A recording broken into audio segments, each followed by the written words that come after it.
Bismillahirrahmanirrahim. Assalamualaikum warahmatullahi wabarakatuh. Senang sekali kita bisa berjumpa lagi untuk pembelajaran mata pelajaran Al-Quran Hadis kelas 5 semester 1 dengan tema hadis tentang menyayangi anak yatim. Langsung saja, silahkan amati gambar yang ada di dalam video tersebut. Ayo, ini gambar siapa? Ya, itu adalah gambar anak yatim yang tinggal di panti asuhan. Sepertinya kita harus pelajari dulu apa dan siapa mereka.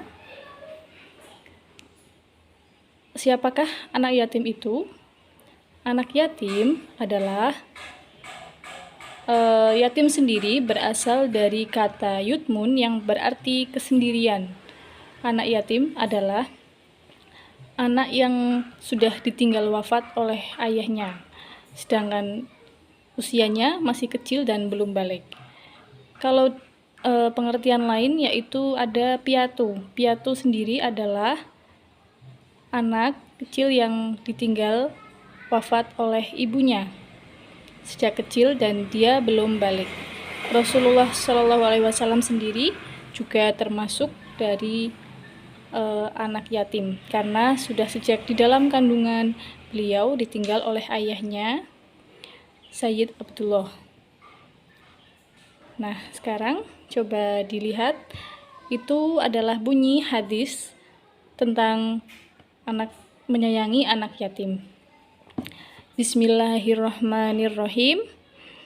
An Sahl bin Sa'din radhiyallahu anhu qala Rasulullah sallallahu alaihi wasallam, ana wa kafilul yatimi fil jannati hakadha wa asyara bis sababati wal wusta wa farraja bainahuma.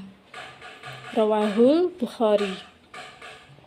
Bisa dilihat ya anak-anak, itu adalah bunyi teks hadisnya yang menerangkan tentang menyayangi anak yatim. Selanjutnya ada terjemah dari hadis tersebut, yaitu dari Sahal bin Sa'ad radhiyallahu anhu berkata bahwa Rasulullah Shallallahu alaihi wasallam bersabda, saya dan orang yang mengurus anak yatim adalah kelak di surga seperti ini keadaannya. Kemudian beliau memberikan isyarat dengan jari telunjuk dan jari tengah, dan beliau pun merenggangkan antara keduanya. Sudah dibaca, itulah arti dari hadis tersebut.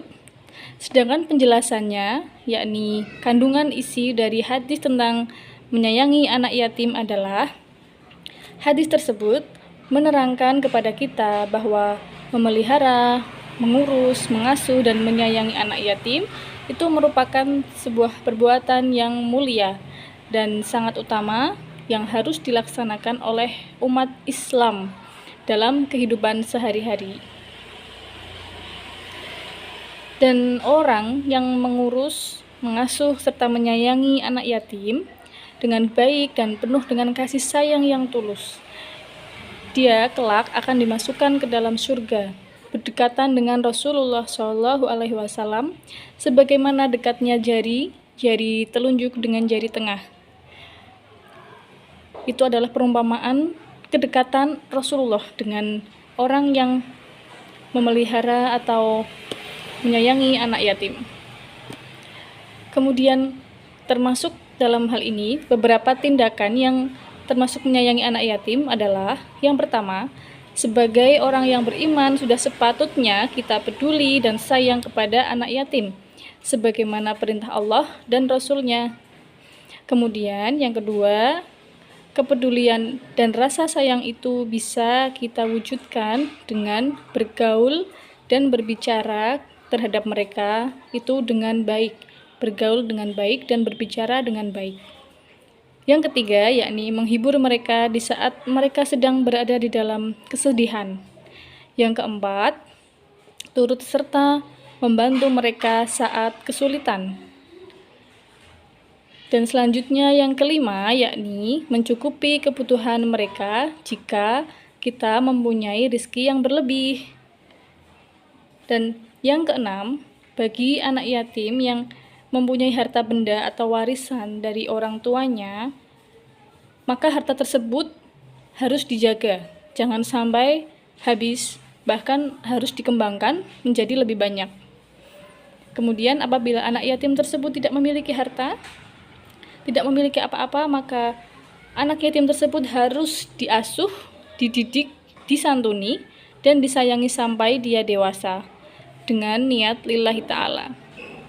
Dan yang terakhir, anak yatim itu harus diperlakukan sama sebagai anak sendiri atau sebagai saudara sendiri tanpa membeda-bedakan.